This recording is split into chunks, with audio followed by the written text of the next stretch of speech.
Danielle Smith's former chief of staff demanded the Calgary Herald remove an article rebutting his position, and then it was removed. How does a former chief of staff seemingly get a newspaper of record to remove an article with no public announcement, effectively retconning the public conversation on how to address addiction? On September 23, 2025, the Calgary Herald published an opinion piece by Alberta Premier Danielle Smith's former chief of staff, Marshall Smith, no relation, entitled "Banning Public Drug Use is Bold, Courageous, and Obvious."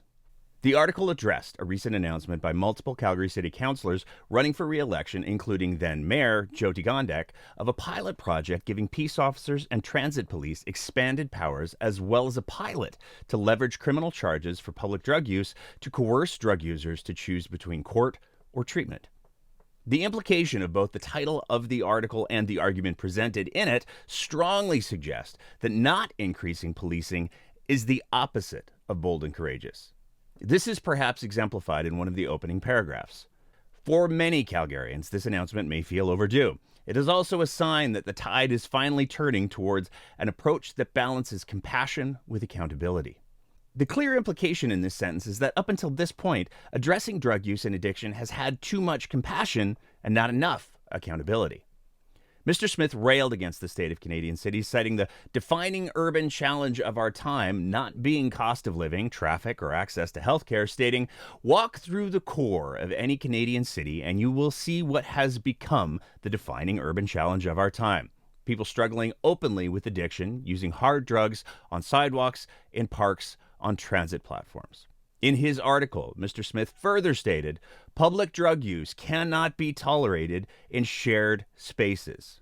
Intriguingly, Mr. Smith failed to mention the City of Calgary's recent expansion of alcohol use in public parks, while simultaneously arguing people want leaders who will protect their right to safe parks, safe buses, and safe sidewalks.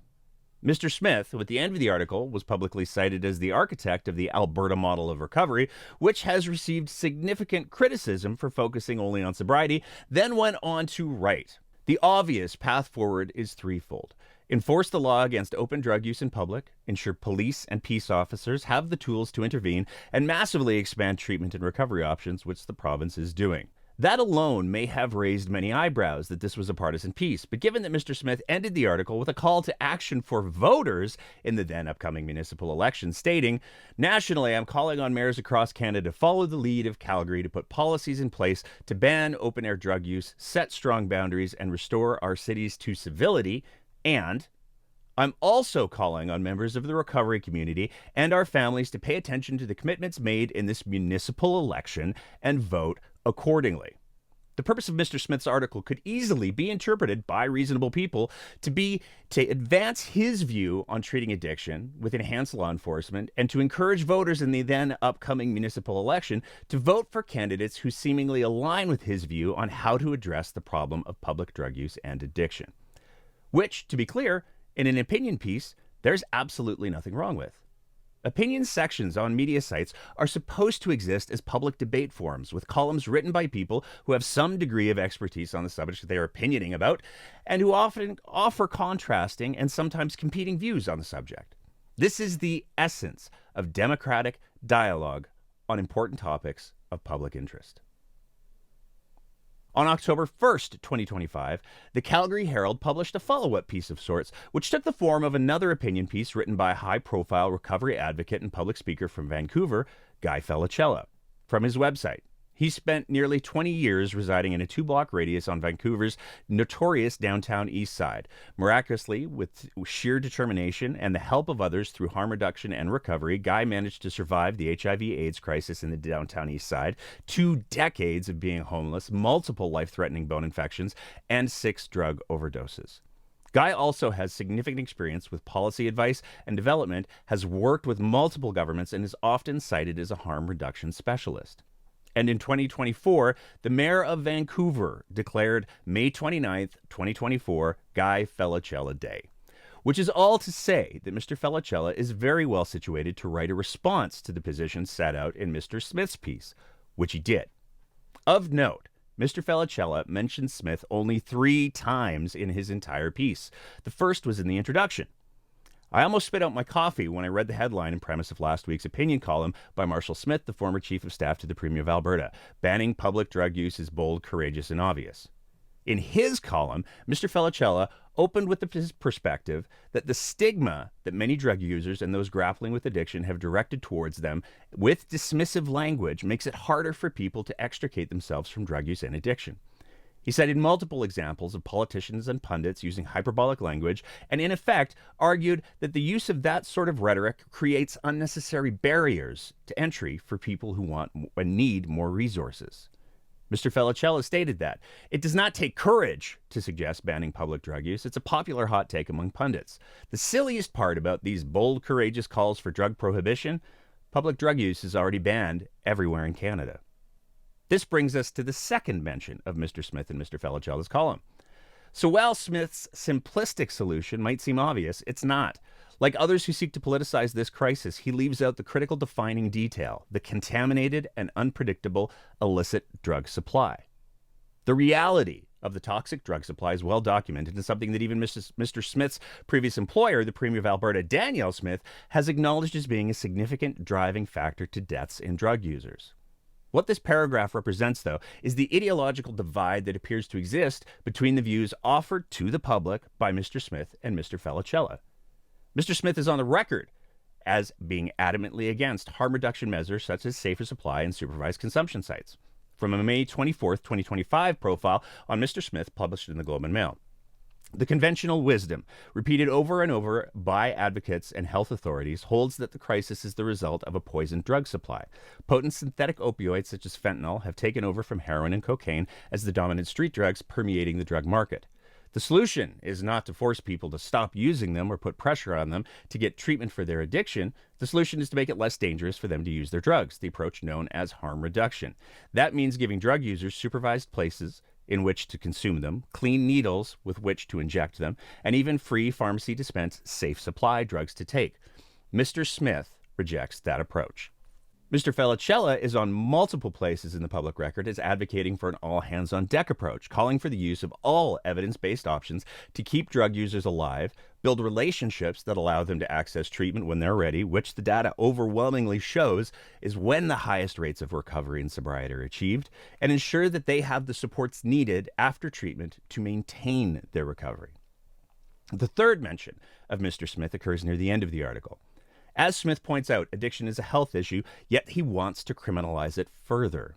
Two parts of his threefold plan, punishing drug users and ensuring police and peace officers have more tools to punish them with, will only drive people back into secrecy. Any reader of both articles is free to draw their own interpretations of whose philosophy towards addressing drug use and addiction aligns with their own.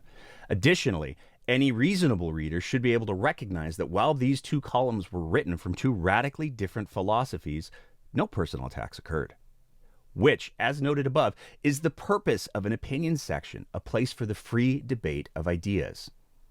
But for anyone who believes that the foundation of any democracy is a well-informed electorate, and that most often the electorate are informed by a free press, what happened next should be very concerning. On October 6th, 2025, Guy Felicella received a letter from the law firm of Prowse Barrett, LLP. That letter is reprinted here with Mr. Felicella's permission. The letter accuses Mr. Felicella of making defamatory statements against Mr. Smith and states that if Mr. Felicella did not have his article removed as well as publish an apology, further legal action would be launched.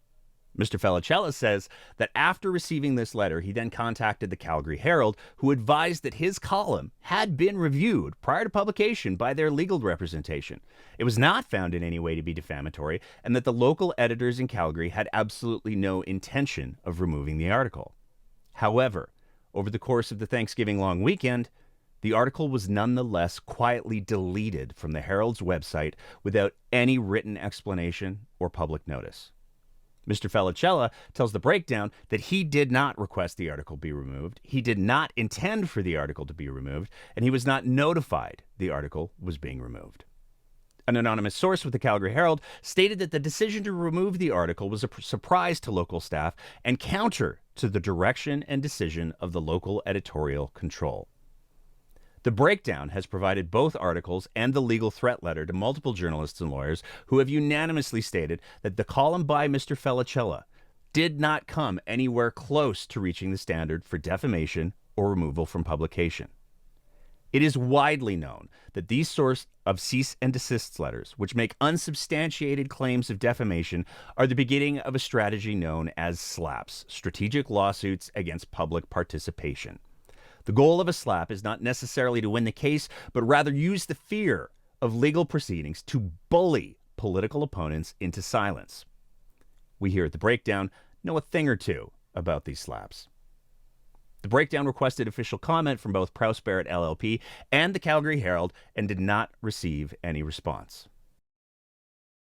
In 2017, the Washington Post adopted the slogan, "Democracy dies in darkness." That phrase was popularized by legendary journalist Bob Woodward and was informed in no small part by the belief that journalism plays a critical role in exposing the tactics of those attempting to subvert democracy and pursue individual power. Confidence in media continues to erode, with less than half of Canadians stating that they have trust in legacy media, according to Stats Can. As available, the facts of this situation are simple. 2 opinion pieces were published, both having differing views and both critical of the opposing view. Mr. Smith responded to Mr. Felicella's piece with clear legal threats. The original position of the newspaper, as per our anonymous source, was that the article written by Mr. Felicella had been legally vetted, and the local Herald leadership was committed to the position that the article would not be removed. A few days after, Mr. Felicella received a cease and desist letter from Mr. Smith and a demand that Mr. Felicella's piece be removed from the Herald website. The article was removed without notice or announcement. The removal was not by Mr. Felicella's request or with his knowledge. It remains unknown why Mr. Felicella's piece was removed by the Herald, but the timing of that, following Mr. Smith's demand letter and legal threats, suggest to a reasonable observer that Mr. Smith may have influenced the Herald to remove Mr. Felicella's piece. If this is indeed what happened, there are certainly those that would argue that a powerful political figure being able to quietly and retroactively rewrite the political conversation is cause for concern and scrutiny, especially when it comes to an issue as sensitive and complex as addressing addiction. It is particularly alarming to contemplate the damage to the Herald's journalistic credibility, and by extension, the journalists affiliated with it, when, according to at least one anonymous source, this decision was made completely out of their control.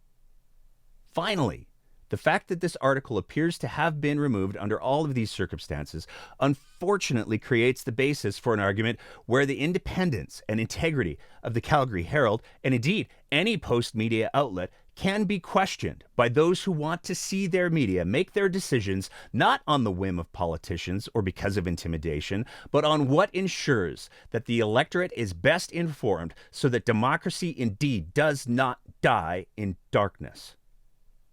We have reprinted the original article by Mr. Felicella with his permission on our Substack. Marshall Smith's original article remains up on the Calgary Herald website. And that's it for another episode of The Breakdown. As always, if you appreciate the kind of content that we're trying to produce here, we would love nothing more than if you thought about signing up to be one of our Patreon sponsors at www.patreon.com/thebreakdownab, where for just the price of a fancy cup of coffee a month, you can help us continue to produce this kind of content. Whether you're listening to the audio version of the podcast, in which case, maybe leave a review and a rating, or whether you're watching it on one of our streaming platforms, we want to say a big thank you to everybody who is part of the Breakdown's audience. And as always, take care of each other and keep the conversation going.